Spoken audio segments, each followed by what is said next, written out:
Hello students. तो आज की इस वीडियो में आपका पुनः स्वागत है। आज हम चर्चा करेंगे प्रेजेंट इंडेफिनिट टेंस का जो दूसरा खंड है, जिसे हम नेगेटिव सेंटेंस कहेंगे, उसके बारे में। तो आइए देखते हैं प्रेजेंट इंडेफिनिट टेंस का नेगेटिव सेंटेंस क्या है। अब जैसे यहाँ लिखा है प्रेजेंट इंडेफिनिट टेंस और नेगेटिव सेंटेंस, तो इसमें हम इसको चालू करेंगे। इससे पहले थोड़ी सी बात जो पीछे आपने पढ़ लिया है, जैसे मैंने अफर्मेटिव सेंटेंस में आपको बतलाया था कि जैसे लिखा वह पढ़ता है, तो वह पढ़ता है इसकी अंग्रेजी जब लिखेंगे तो वह की अंग्रेजी ही हो जाएगा और पढ़ने की अंग्रेजी रीड होगा और इसमें आपको यस लगा देना है। तो जैसा कि आपको मालूम है कि 7 तरह की जो सब्जेक्ट है, जैसे ही हुआ, सी हुआ, इट हुआ, Ram, Sita, the boy, the girl, तो जो व्यवहार ही के साथ हो रहा है यानी वर्ब की फर्स्ट फॉर्म में यस लग रहा है, यही नियम आप देखिए इन सभी लोगों के साथ लग रहा है। यानी कि ही आने पर भी रीड्स हो रहा है, सी आने पर भी रीड्स हो रहा है, इट आने पर भी रीड्स हो रहा है, और राम या सीता आने पर भी रीड्स हो रहा है, बॉय या गर्ल्स आने पर भी रीड्स हो रहा है। तो एक तरफ यस लग रहा है या यस लगेगा, और दूसरी तरफ ऐसे जो सब्जेक्ट हैं जैसे I, we, you, they, the boy, the girls हैं, इनके साथ केवल आप वर्ब की फर्स्ट फॉर्म लगा रहे हैं और इसमें यस या यस का प्रयोग नहीं हो रहा है। तो ये नियम आप पढ़ चुके हैं। अब बात यह है कि अब आपको नेगेटिव सेंटेंस समझना है। तो बात ये आती है, इसमें रूल नंबर 2 है कि he, she, it, Ram, Sita, the boy, the girl, यानी 7 लोगों के जो सब्जेक्ट है, 7 लोगों के आने पर जहां आप यस या यस लगाते थे, अब यस या यस ना लगा करके यहाँ पर आपको डज नॉट का प्रयोग करना है प्लस वर्ब की फर्स्ट फॉर्म लगाना है। और जो ये आपका 6 लोग जो 6 सब्जेक्ट हैं जिनके साथ आप केवल वर्ब की फर्स्ट फॉर्म लगाते थे, इसमें आपको डू नॉट और प्लस वर्ब की फर्स्ट फॉर्म लगाना है। अब देखिए कैसे, जैसे यहाँ देखिए 2 तरह का उदाहरण मैंने दिया हुआ है। तो उदाहरण नंबर 1 को पहले समझिए। जैसे वह नहीं पढ़ता है, तो इसमें देख रहे हैं कि यह वाक्य आपका नेगेटिव है। नेगेटिव क्यों है? क्योंकि इसमें नहीं आ गया है। तो वह नहीं पढ़ता है, तो वह की अंग्रेजी आप ही लिखेंगे और ही के आने पर यहाँ पर क्या लगेगा? डज नॉट आ जाएगा। और जो रीड आ रहा है मुख्य क्रिया की फर्स्ट फॉर्म, इसको ऐसे लिख देंगे। एक चीज और समझना है कि जो आपका रीड है, ये जिस रीड में यस या यस लगता था, जब आपने डज नॉट लगा दिया, डज का प्रयोग कर दिया, तो अब यहाँ पर यस या यस का प्रयोग नहीं होगा। कहने का मतलब यह है, जहां पर आपका वर्ब की फर्स्ट फॉर्म में यस या यस लगता था, वहीं पर जब आप डज नॉट लगा रहे हैं, तो अब ये अपने मूल फॉर्म में फर्स्ट फॉर्म में आ जाएगा।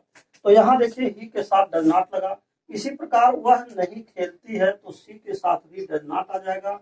और तुम नहीं हंसते हो, तो यू आ गया है, यू के साथ डू नॉट आएगा। क्यों आएगा? क्योंकि यहाँ आप देख रहे हैं यू इसमें है, I, we, you, they, the boy, the girls, ये 6 लोगों के साथ डू नॉट और बाकी इन लोगों के साथ डज नॉट लगेगा। तो यहाँ देखिए सरला नहीं रोती है, सरला डज नॉट, सरला के साथ डज नॉट। तो यहाँ पर आप देख रहे हैं कि जो ही आ रहा है और जो यहाँ सी आ रहा है और यहाँ सरला आ रहा है, ये 3 लोग ऐसे हैं जो इस कैटेगरी में आएंगे। ही, सी और सरला, जैसे राम या सीता नाम है तो सरला यहाँ नाम है, इसलिए इनके साथ डज लगाया गया। देखिए डज यहाँ पर भी है, डज यहाँ पर भी है, डज यहाँ है। और केवल 1 लोग ऐसे हैं, जैसे यहाँ यू है, इस उदाहरण में जो यू आया, तुम आया, इसके साथ डू नॉट लगाया गया। तो ये था निगेटिव सेंटेंस बनाने के नियम। एक तरफ आपको केवल डज नॉट लगाना है और एक तरफ आपको डू नॉट लगाना है। इसी से आपको निगेटिव सेंटेंस आप बना दे जाएंगे, बन जाएगा। और एक चीज हमेशा याद रखना कि जब भी डज नॉट, डू नॉट का प्रयोग करेंगे, तो आप इसमें यस या यस का प्रयोग नहीं करेंगे। अब आइए दूसरा, नोट, एक पॉइंट लिखा हुआ है नोट। अब इसमें कहा जा रहा है कि नेवर माने जो हिंदी में कभी नहीं होता है, इसका प्रयोग अफर्मेटिव सेंटेंस के नियमानुसार अर्थात यस या यस का प्रयोग होता है। कहने का मतलब यह है, अब देखिए एक जगह लिखा है कि वह नहीं पढ़ता है और यहाँ लिखा है वह कभी नहीं पढ़ता है। तो जब कभी नहीं आएगा, तो एक चीज याद रखिएगा कि कभी नहीं की अंग्रेजी नेवर लगाई जाएगी। और यहाँ देखिए मैं कभी नहीं पढ़ता हूँ, तो कभी नहीं आने पर इसकी अंग्रेजी आपका नेवर लगेगा। तो जब भी आप नेवर का प्रयोग करेंगे, तो यह बात याद रहे, फिर इसमें वही नियम लागू होगा जो पहला अफर्मेटिव सेंटेंस के नियम थे, जैसे यस या यस का प्रयोग। अर्थात यहाँ देखिए आप जो है 7 लोगों के साथ यस लगा देंगे, इसीलिए यहाँ रीड में यहाँ पर यस लगाया गया। क्यों? क्योंकि यहाँ आपका जो ही आ रहा है ये 7 लोगों में से आता है, इसी नाते 7 लोगों में से आने के कारण यहाँ एस लगाया गया। और जबकि आई के साथ यहाँ केवल रीड आपका वर्ब का फर्स्ट फॉर्म केवल लगाया गया, इसमें एस नहीं लगाया गया क्योंकि यह आपका 6 लोगों में आ रहा है। तो मेरे कहने का मतलब है कि यहाँ निगेटिव सेंटेंस 2 तरीके से बनाए जाते हैं। एक तरफ आपका प्रयोग हो रहा है डज नॉट और या तो डू नॉट। एक तरफ प्रयोग आपका ये हो रहा है डज नॉट या डू नॉट। तो इसका प्रयोग कैसे होता है आप जान चुके हैं कि 7 लोगों के साथ डज नॉट, 6 लोगों के साथ डू नॉट लगेगा। और दूसरा प्रयोग है नेवर का प्रयोग। तो नेवर का जब प्रयोग कर रहे हैं तो इसको भी उसी प्रकार 7 और 6 के हिसाब से चलाएंगे, परंतु इसमें नियम यह है कि निगेटिव ये जो नेवर आ रहा है इसके साथ जो नियम लग रहे हैं उसमें नियम अफर्मेटिव सेंटेंस का लग रहा है। यही सबसे महत्वपूर्ण बात है कि भले ही यह वाक्य निगेटिव है, निगेटिव होते हुए यह अफर्मेटिव के नियमों को फॉलो करता है। तो इस तरीके से आपने देखा कि प्रेजेंट इंडेफिनिट टेंस का जो निगेटिव सेंटेंस है किस तरीके से इसको हम बनाते हैं। दूसरी बात यह है, अब इसी उदाहरण को हम इन 6 उदाहरणों में जो 7 सब्जेक्ट अलग अलग लिखे गए हैं, 6 सब्जेक्ट अलग लिखे गए हैं, अब इनमें हम आपको प्रयोग करके बतला दे रहे हैं। तो इनको आप देख लीजिए। तो अब आप देखिए कि जैसे यहाँ हमने लिखा हुआ कि 7 लोग एक साथ हैं, 6 लोग एक साथ हैं, तो इसमें डू नॉट और डज नॉट कैसे यूज होगा एक बार पुनः आप ध्यान दीजिए। तो जैसे मान लीजिए पहला लाइन को अगर हम लेते हैं, पहला लाइन तो इसमें लिखा ही रीड्स, तो अगर आपको डज नॉट इसमें लगाना है यानी इसको निगेटिव बनाना, ये था आपका अफर्मेटिव। ये आप देख रहे हैं कि अफर्मेटिव वाक्य है, जैसे वह पढ़ता है ही रीड्स। अगर आप इसको निगेटिव बना रहे हैं तो ही और रीड्स के बीच में आपको डज नॉट लगाना है। तो क्या हो जाएगा, यहाँ देखिए ही के बाद आप लिखेंगे डज और इसके बाद नॉट, और इतना लिखने के बाद जो रीड्स आ रहा है अब इसका एस गायब कर देंगे, यानी कि केवल आपको रीड लिखना है। बस के अंतर क्या आया यही चीज समझिए। यहाँ रीड्स था, जैसे रीड्स हटा तो यहाँ डज नॉट आया और यहाँ का एस भी गायब हो गया, तो ही डज नॉट रीड हो गया। इसी प्रकार दूसरा सवाल है सी रीड्स लिखा है तो ये हो जाएगा सी डज नॉट हो जाएगा और रीड हो जाएगा। तीसरा सवाल इट से आप बनाएंगे तो इट हो जाएगा, डज नॉट हो जाएगा और रीड हो जाएगा।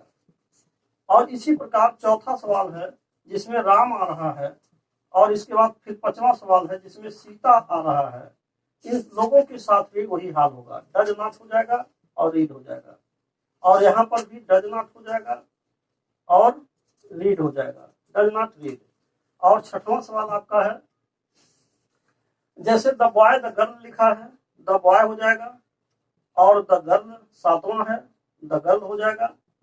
और यहाँ पर भी आप जो है डज नॉट का प्रयोग कर देंगे, डज नॉट रीड हो जाएगा और यहाँ पर भी आपका डज नॉट रीड हो जाएगा। तो अब मैं उम्मीद करता हूं कि आप ये बात समझ गए होंगे। यानी जैसे डज नॉट आप भरेंगे तो यहाँ का जो यस था, देखिए रीड में जो यस लगता था ये आपका गायब हो गया। यानी कि जब भी डज नॉट लगाएंगे तो यस कतई नहीं लगाएंगे, ये नियम आप याद रखेंगे। अब इसमें जो आप आते हैं तो इन दोनों के बीच में यहाँ तो यस लगा भी नहीं है, केवल बीच में आपको डू नॉट भर देना है, बाकी वही चीज लिख देना है। यानी कि पहला आपका हो जाएगा आई डू नॉट कर दीजिए, आई डू नॉट रीड हो जाएगा। दूसरा आप बनाएंगे तो क्या हो जाएगा वी, फिर तीसरा यू है, फिर आपका दे है, और फिर आपका क्या है द बॉयज है, और फिर द गर्ल्स हैं। ये जितने भी लोग आ रहे हैं 4, 5 और 6, इन सबके साथ आपको भरना है डू नॉट। सब में आप डू नॉट भर दीजिए, यहाँ भी डू नॉट हो जाएगा और यहाँ पर भी डू नॉट हो जाएगा और यहाँ पर भी डू नॉट हो जाएगा, और रीड आपका फर्स्ट फॉर्म उतर जाएगा, रीड और रीड, इसी प्रकार रीड। अब अर्थ क्या देगा, ही डज नॉट रीड वह नहीं पढ़ता है, वह नहीं पढ़ती है, सी डज नॉट रीड वह नहीं पढ़ती है, इट डज नॉट रीड यह नहीं पढ़ता है, राम नहीं पढ़ता है, सीता नहीं पढ़ती है, लड़का नहीं पढ़ता है, लड़की नहीं पढ़ती है, ये हिंदी बनेगा। मैं नहीं पढ़ता हूँ, हम नहीं पढ़ते हैं, तुम नहीं पढ़ते हो, वे नहीं पढ़ते हैं, लड़के नहीं पढ़ते हैं, लड़कियां नहीं पढ़ती हैं। तो सो सिंपल, ये था आपका अफर्मेटिव और ये देखिए हो गया नेगेटिव। तो इस तरीके से ये आपका नेगेटिव बन गया। तो इस प्रकार प्रेजेंट इंडेफिनिट टेंस का अब ये जो दूसरा पार्ट है नेगेटिव सेंटेंस है, अब यहीं पर समाप्त होता है और इसके साथ साथ ये वीडियो भी समाप्त होता है। और अंत में मैं आपसे यही कहूँगा कि यदि आप मेरे चैनल पर पहली बार हैं तो कृपया मेरे चैनल को सब्सक्राइब अवश्य कर दें, साथ ही साथ बेल आइकन भी प्रेस कर दें, जिससे कि जो भी नए नए वीडियोज मैं बनाऊं उसका नोटिफिकेशन आप तक सबसे पहले पहुंच सके और आप उसका समुचित लाभ उठा सकें। And finally thanks for watching this video.